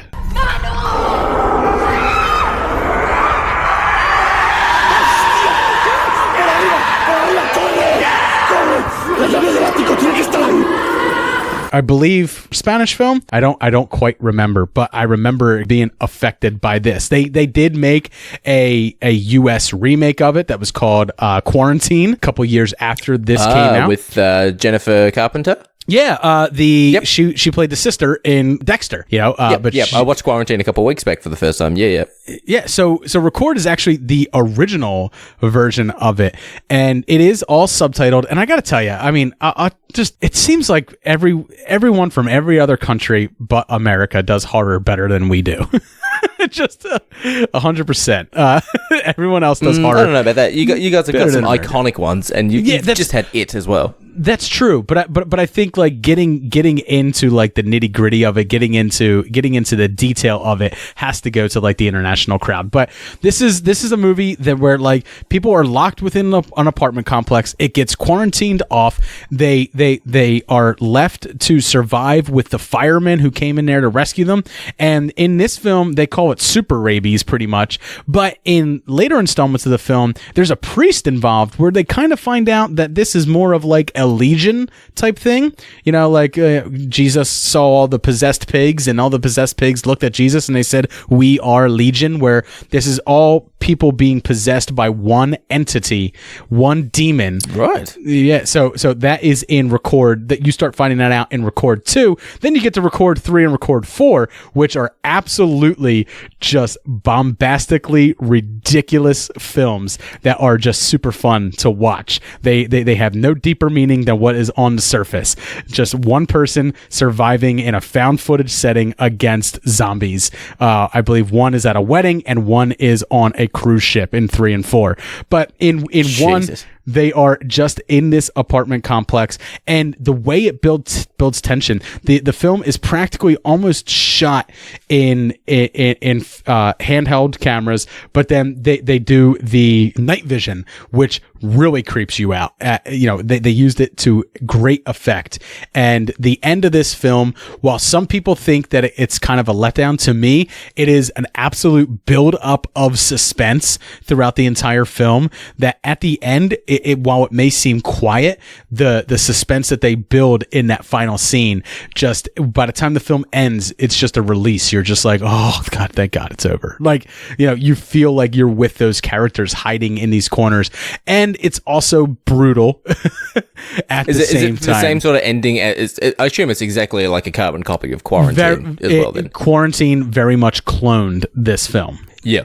So I would say if you've seen Quarantine, you've seen this film, at least story-wise, but you're missing all the nuance that Record delivered back in the day. Yeah. So if you've seen that originality and stuff like that. But I also encourage you to watch Record 2, Record 3, Record 4, because the second one adds a different layer to it, and the third and fourth one take it into this. I would say like this level of fun that you wouldn't expect from the series, that you would expect. It is so much fun, and the amount of ridiculousness in it is just a shut your brain off type fun for 3 and 4. So I love those ones too. I love this entire series, so I can't recommend it enough. All right, Dudi, man, we're up to your number 2. What do you got for that, man? My number 2 is some people love this film, some people hate this film, but of course, as we said, as you said at the start, it's a personal list. I've got 2007's The Mist. Something in the mist! Something in the mist! Took John Lee! All right, man. One of my favorite Stephen King adaptations ever, and I love Frank Darabont. Yeah, Frank Darabont, and of course a lot of the actors, and of course Frank Darabont transferred this over to The Walking Dead. So we got a couple of the actors from The Mist coming into The Walking Dead. We got Sam Witwer in it as well. I think it was actually one of his first film roles in The Mist. Of course, the premise of the film is Thomas Jane and his son go to a supermarket just to pick up some stuff. I think they're having like a barbecue or birthday or something on it that particular weekend. As they get to the supermarket, and they realize as they go outside, the entire town is covered in mist, and that anyone who goes into the mist, essentially creatures are living within this mist that come out and kill people or eat people or however, and they're trapped in the supermarket. And of course, there are different characters throughout the supermarket. Isn't someone gonna walk a lady home? Yeah, exactly. There's so many different things that sort of come into it. There's some military sort of personnel that are in there. That of course that's where we get Sam Witwer. We get Andre Braugher, who is Raymond Holt from Brooklyn Nine-Nine. He's in this. There's a lot of really cool characters, and then of course it's sort of the not iconic, but the generic sort of elderly woman who thinks this is something to do with God, and God is punishing us, and we need to sacrifice people in order to please him and stuff like that. We want the boy. Oh, God. Like that scene. Oh my God. Expiation. I'm like, oh fuck, just stop chanting that word. I don't even know what it meant. I had to look it up after the film, and I was like, oh, that means sacrifice. Oh God, that's fucking creepy. And the end of the film is just, I'm not going to ruin the end of the film, but it emotionally broke me. We ruined it before on the show, so people can go back. I believe we did it on like our most shocking endings list that we did. It certainly has a shocking ending that took it to a level that even goes beyond Stephen King's novella. And this is one of the few films Stephen King notoriously, it was a joke in It Chapter 2. I liked the whole thing except for the ending. Like that's always been everyone's critique on Stephen King, is that he can't end anything. And the ending of the novella is that they drove off into the mist and it just ends. But the ending of this film, Stephen King even gave it his signature of approval and was just like, that was better than any ending that I could have came up with. It's outstanding. All right, Dudi, my number 2. It is an all-female cast for this one. Yeah, a group of women go spelunking into an uncharted cave. Yeah. Yeah, Paul from the Countdown Pod. Yeah, I feel like he's giving me a he's little nodding, pat, he's smiling. a little pat on the back. It is The Descent, man. There's only one way out of this chamber, and that's down the pipe. Sarah thinks she saw someone back there. what? I don't think I saw someone. I saw someone. No, you heard something, and you saw what you wanted to see. It's the dark. It plays tricks.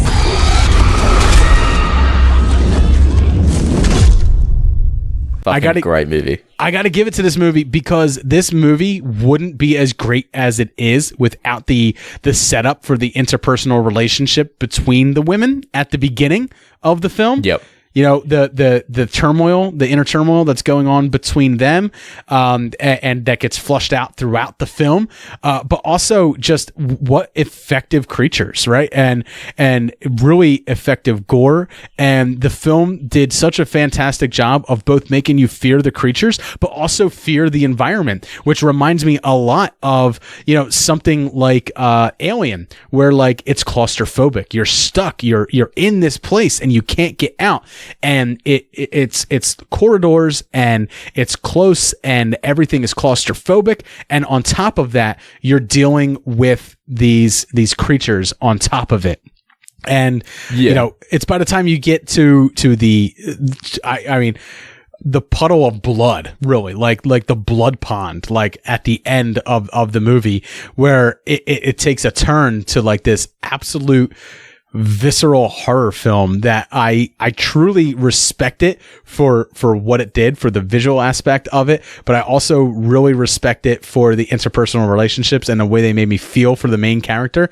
I've watched The Descent 2 only once and decided I'll never go back because it tarnished the original one so much. I know it's a film. It's one of Jay's favorite horror movies. It's definitely one of my favorite horror movies be on this list. I know it's one of Paul's from the Countdown Pod's favorite horror movies. It's on my honorable mentions, yeah. So if you haven't seen it, obviously you've got 4 people who highly recommend it. You got to see The Descent. It's one of those films that start conversation as well, because there are cancelling out the second one because I'm not even going to watch it or acknowledge the second one, but it's one of those films that you're asking those questions like, did it even happen? Like it's one of those open ending start of a conversation around a room, having a couple of beers, talking about it. It's one of those cool sort of films. I even think this film came up when, this would have been like 2 years ago, back when Shaken Not Noob was in Podfix and we were all chatting about must-watch movies. I think it was like yourself, it was Movie Geek, Justin Winters, it was Paul from the Countdown. They all recommended The Descent, and that day I went to sort of our local or Australian retailer for Blu-rays, and I picked out all of these movies that all of you guys had recommended, and they've all been fucking outstanding. I can't recommend it enough, and people are like, well, what makes it so good? And it's like, I can give you the brief paragraph synopsis that I just gave everybody, but it's like, you just got to see it. All right, Dudi. Before we get into our number ones here, before we end the show, what is your honorable mentions? You told me before recording you have quite a few, so I'm gonna let you run through them just briefly. Yep. Of course. So I've got The Descent, which is your number 2. I've got 2000's American Psycho. Not necessarily a horror film. It's more of a psychological sort of thriller. So I didn't necessarily put it into the main list, but I thought it should at least get a mention. We've got 2003 Texas Chainsaw Massacre, which is one of the first as well films that after I saw Freddy vs. Jason, I went online and chatting to friends. I'm like, well, what are some other iconic ones? And someone said Leatherface. So yeah. But you've seen the 1974 version, right? No, I haven't. I've only seen... Yeah. Dude, if it's been a while since you've seen the remake, go back and watch the 74 version. I've also got 2004's another Australian film, Saw. Not really a horror film, more of a pornography sort of psychological thriller. Of course, honorable mentions. I've got Cabin Fever, which is Eli Roth's film. They remade that, and that remake was a giant pile of shit. Yeah. And the last honorable mention I've got is the actual film that gave me that phobia and first introduction of horror zombies, rather than just seeing them as, in The Simpsons, as, green skinned and a bit funny and stuff like that, is 2002's Resident Evil. Those are my honorable mentions. All right, man. My honorable mentions, one that was on your list, The Mist. Truly love it. We talked about it already.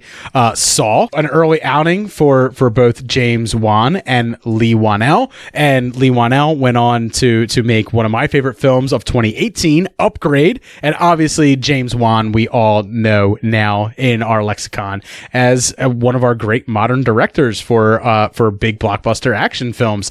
And then a Swedish film, Let the Right One In. I know me and Jay have talked about that before. I've seen that pop up on my Netflix, but I haven't actually seen it. Yeah, I might give that so one a there's look. two of them. There's Let the Right One In, and then there's the 2010 US remake, which is Let Me In. That one's okay, but I really gotta stress that you see the Swiss version of it, because it takes something that we're all familiar with, vampires, and it adds a little bit of a melodramatic twist to it, but it also, like, it's very much of a coming of age story, and it's kind of wrapped in this strange story about a vampire girl that, and then finally, House of the Devil, which was a film that came out, I believe it was in 2009. It sees a girl as a babysitter who kind of babysits and finds out that there's more to the people that she is babysitting for than what they seem, and she fits into their plans. And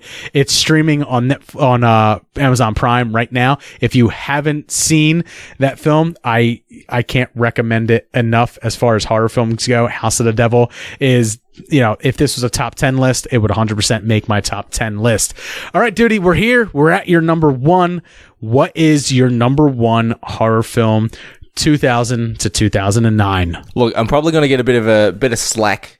Or you're going to get a bit of a kickback, or there's going to be so many comments listed in the posts on Twitter and Facebook and stuff like that.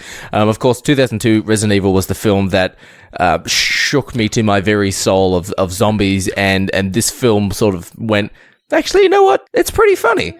It is a horror film, but it's more of a comedy and a little bit of a bromance as well. That's 2004 Shaun of the Dead. Any zombies out there? Don't say that. What? That? What? That? The Z word. Don't say it. Why not? Because it's ridiculous. All right.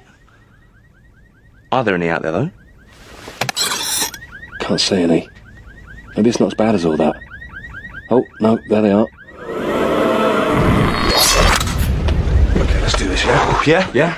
Yeah? See, I actually kept this off my list because in my mind, that is a parody and a comedy, while very much paying homage to the horror that built it up, which is why it wasn't on my list. But no, I don't think you're going to get any shit for this at all. Its bones are made from the horror films that came before it. Yeah, I remember watching it when I was a kid, because like anytime I saw, I didn't watch Dawn of the Dead, I don't think, until like maybe 2 or 3 years ago, because it just sort of escaped my radar. And when it was released, I was just like, nah, zombie film, not watching it. And I think it was on it was on TV or something like that, and I'd do this thing where I'd watch it for a couple minutes, and if it was too scary, I'd change the channel real quick and watch fucking Simpsons or Batman the Animated Series or something like that. So then I was getting it's too scary, I'm not watching it. And I remember Shaun of the Dead, just as it was about to get, too scary, it'd be funny, or something would happen that'd be a bit of a laugh and stuff like that. So it was one of those films that it's got that horror aspect for me, especially with, we get people being literally eaten alive, pulled apart, and their intestines being pulled out, and which was David's death scene was an homage to George A. Romero's Day of the Dead. Yeah. So it's got a lot of it's got some pretty cool horror aspects to it. I sort of love the start of the film introduces him walking down to the shop, and then the next day he does it after the zombie outbreak, right? And we just see there's a guy going for his run, and he's sprinting, and he's covered in blood. And there's the little kid. He passes the kid who kicks the soccer ball, and it's, hey, you're dead. Yeah, you see the soccer ball hit him in the face, and it's the zombie kid. And I'm like, it's still got that little bit of horror aspect to it. I kind of like, especially when they're at at the end of the film, when they're at the pub at nighttime, and he's checking the lights, and he lifts up the little curtain, and he sees like a door of zombies behind them, and he just shuts the curtain and closes the door and goes, well, just leaves the room. So it's got a little bit of that horror to it that I kind of like. Dude, and the greatest compliment I can give anybody, if there was a zombie outbreak and I can keep the one dead version of a friend in my shed who I could pop in and play video games with, it'd be you, buddy. And even then, I'd still kick the shit out of you when it comes to Gears of War itself. Ooh, you're making me live now, honey. Oh, the soundtrack is fucking great. And the first time they see a zombie as well, like, you watch it in Resident Evil, they see a zombie, they're not responding, and then all hell breaks loose, and it's a bit horror-y. But when they see it in Shaun of the Dead, like, they think she's drunk, and then they push her over an umbrella stand, Christ, and she gets a hole in her. Yeah, it's one of those films. And just even when they're throwing fucking records and stuff at them, trying to like hit them in the head, and they're throwing fucking mug trees and all that sort of stuff. No, that's the second album I ever bought.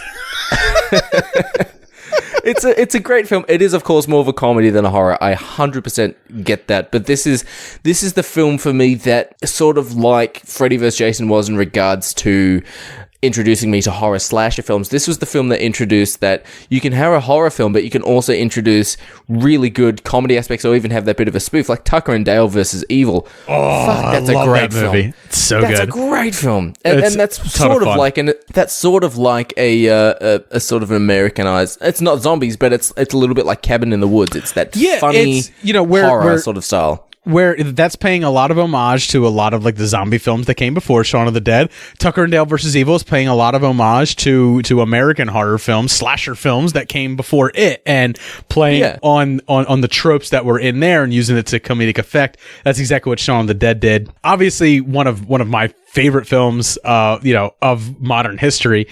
We even did for you. Actually, you were the one that inspired us to do the three cocktails for The World's End and Hot Fuzz and Shaun of the Dead. We did that triple cocktail for it. So that's one of those episodes I encourage everyone to go back and listen to and make those cocktails for. And my number one is one that was on your list, another British zombie film, some would say, but it's Danny Boyle's 28 Days Later. Hello?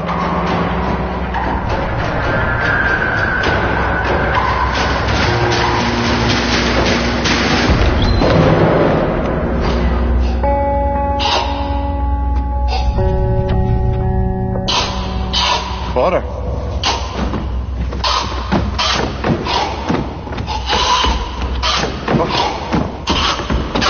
Are you okay?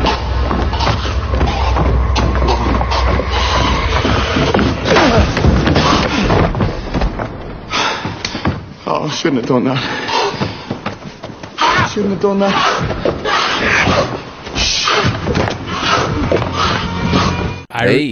So like I as far as like films go, like there's very few movies that like I've seen where it's like there's a story about how I've seen that movie, right? Like there so Shaun of the Dead, the story is like I just got paid. I had money burning in my pocket. And me and my friend Kenny could not score booze that night. We had nothing else to do.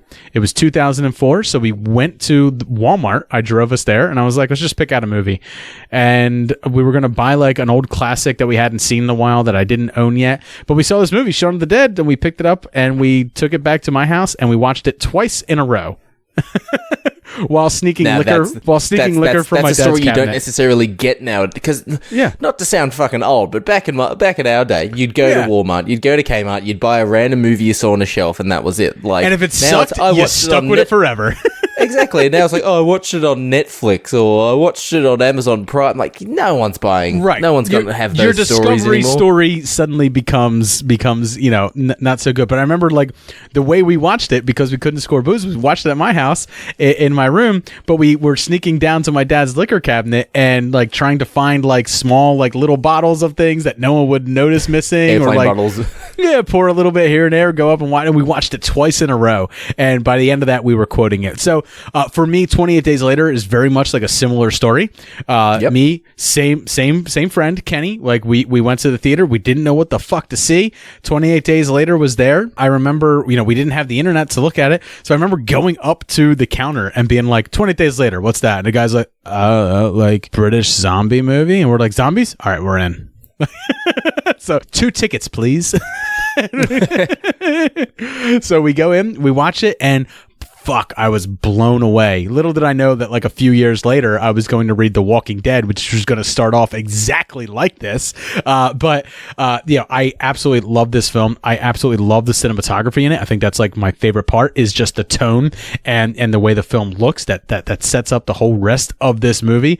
I absolutely love the character of Jim, but more so than anything, I love Celine. Celine's my favorite character in the entire story. There's a strength and vulnerability to her that I really get behind. But I just like the idea of them building this amalgam family, this modern family out of what's left in their apocalypse.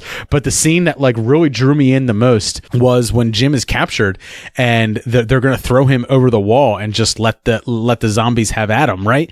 And the one, I always call him the fat soldier, but he's really not that fat. But he's just like, think about it. What would you do with a diseased little island? And like they have the flashback, and Jim sees the plane going overhead, and he's just like, fuck no, I'm not going to die because the whole world is going on. It's just us dealing with this problem.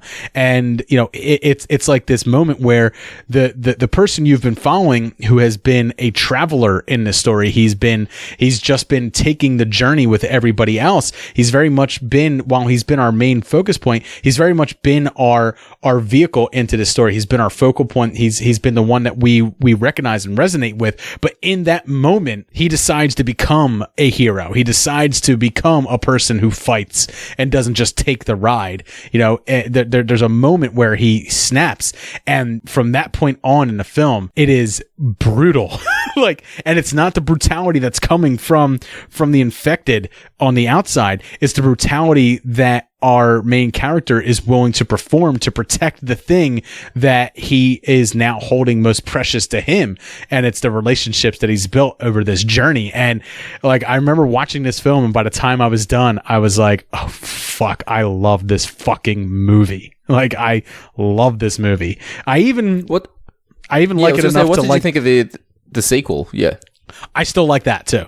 Not as much as this, not as much as it, obviously, to make any type of list or anything like that, but it's enjoyable. It's enjoyable enough. So much so that I wouldn't hate if they made a 28 months, 28 years, or whatever the fuck they want to make later. As long as Danny Boyle wants to come back and be involved, I'd be with it. I'm down with it. Let's see what you got. Yeah, I agree with that. I sort of liked the idea of 28 weeks because we're getting we've got the 28 days, which is essentially, after, shortly after something goes wrong, everything goes to shit. And then 28 weeks after the event, we're seeing like, okay, other countries have brought their military in to help. I like it for that political aspect, but I do think it's a pretty well-crafted film, but it doesn't even hold a candle to 28 days later. Obviously, I think that's the one that's on both of our lists that I think everyone has seen, but if any of the films that Dudi or I have mentioned, if you haven't given them a shot, we extremely encourage you to give them a watch. I think Dudi has gotten a little bit of homework from me for some of these horror films.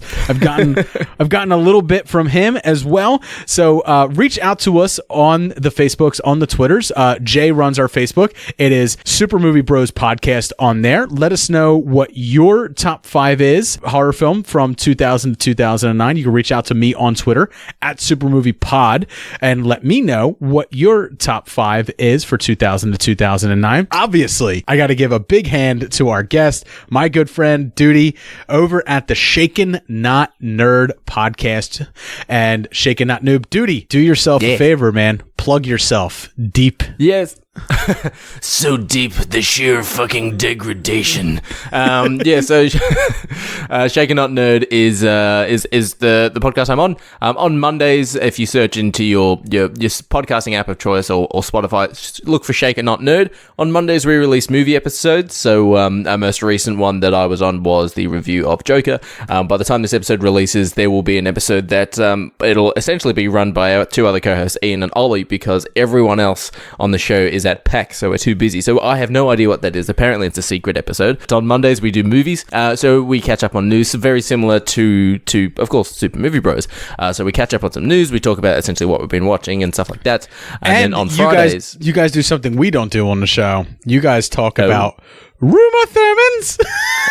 yeah. So we got this little thing that if there's a rumor going about, this person's going to be cast in the Batman film or something, it's instead of it being a rumor, it's a Uma Thurman, and that causes all of us to sort of scream at it. Not scream it, but sing it. One of the small things I enjoy when I listen to Shaken Not Nerd. It pops up every now and then. So that's a bit of fun. At the end of episodes, we also do trivia. So if you've got trivia questions that you want to send through, Dave has sent through a couple. We've got a couple of other listeners and stuff like lot of Digimon. A lot of Digimon.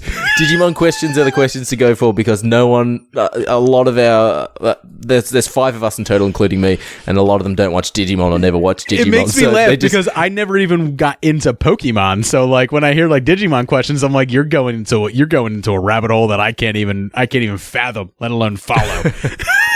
Yeah, so Mondays is the movie one, and then on Fridays we do Shaken Not Noob, which is on the exact same feed, and we do nothing but talk about video games. So we just reviewed Grid, which is the racing game done by Codemasters.